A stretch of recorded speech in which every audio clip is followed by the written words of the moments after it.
Nifty chart ఇది 9:45 అవుతుంది 23rd January రోజు ఇక్కడ ఓపెన్ అయింది. ఇక్కడ ఓపెన్ అయ్యి పైకి వెళ్ళని ట్రై చేస్తుంది. ఓకే, యూజువల్లీ దీనికన్నా కింద ఉంటే సైడ్ వేస్ అవుతుంది, కొంచెం పైకి వెళ్ళింది.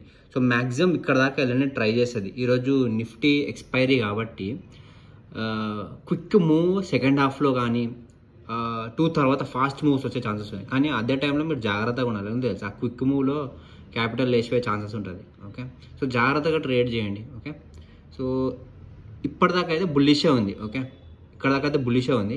ఇంకా ఇక్కడ దాకా వెళ్తే వెళ్ళొచ్చు, కానీ నాకు ఓవరాల్గా కిందికి పడుతుంది అనిపిస్తుంది. ఫర్ ఎగ్జాంపుల్ ఇది ఇట్లనే వెళ్ళిపోయి ఈరోజు డే మొత్తం పైన ఎండ్ అయింది అనుకోండి, గ్యాప్ అప్ ఓపెన్ అవుతుంది. ఓకే, బట్ అగైన్ బీటీఎస్టీ ట్రేడ్ చేయకండి, అంటే హోల్డ్ చేసుకొని నెక్స్ట్ దాకా పెట్టుకోకండి. ఎందుకంటే డికేలో ఎక్కువ పోతుంది అనమాట. సో ఆ డికే మనం తట్టుకోలేము. ఇగో డికేలో ఏమవుతుంది తెలుసా, మీరు ఇక్కడ కొనుక్కున్నారు అనుకోండి, ప్రీమియం ప్రైస్ కొంచెం గ్యాప్ అప్ ఓపెన్ అయినా మీ ప్రీమియం అక్కడనే ఉంటుంది. సో అట్లాంటి ట్రేడ్ చేయడం మంచిది కాదు. ఇంకొకటి ఒక్క నిమిషం మీకు క్లియర్గా ఏం ట్రేడ్ చేయాలో చూపిస్తాం.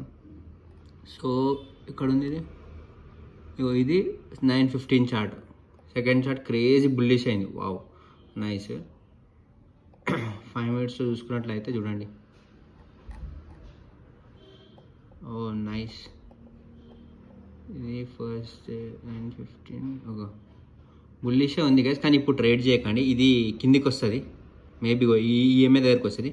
ఒకవేళ ఈఎంఐ దగ్గరికి అంటే 23,153 దగ్గరికి వచ్చి ఒక గ్రీన్ క్యాండిల్ వేసింది అనుకోండి, క్విక్ స్కాల్పింగ్ చేసుకోవచ్చు ఒకటి. ఓకే, బట్ ఇట్లా ఇప్పుడు స్లో మూమెంట్ ఉంటే మీ ప్రీమియం పెరగదు గైస్, గుర్తుపెట్టుకోండి. ఈరోజు నిఫ్టీ ఎక్స్పైరీ కాబట్టి ఇట్లా స్లో ఈ పెద్ద మూవ్స్ కావాలి, ఇట్లాంటి మూవ్స్ కావాలి. ఓకే, సో చూడండి, ఇది కిందికి వచ్చేదాకా వెయిట్ చేయండి. ఓకే, ఇక్కడ తీసుకోకండి, ఎందుకంటే ఈ పైన ఏరియా బ్రేక్అవుట్ అయ్యేదాకా మనకు ఛాన్స్ లేదు.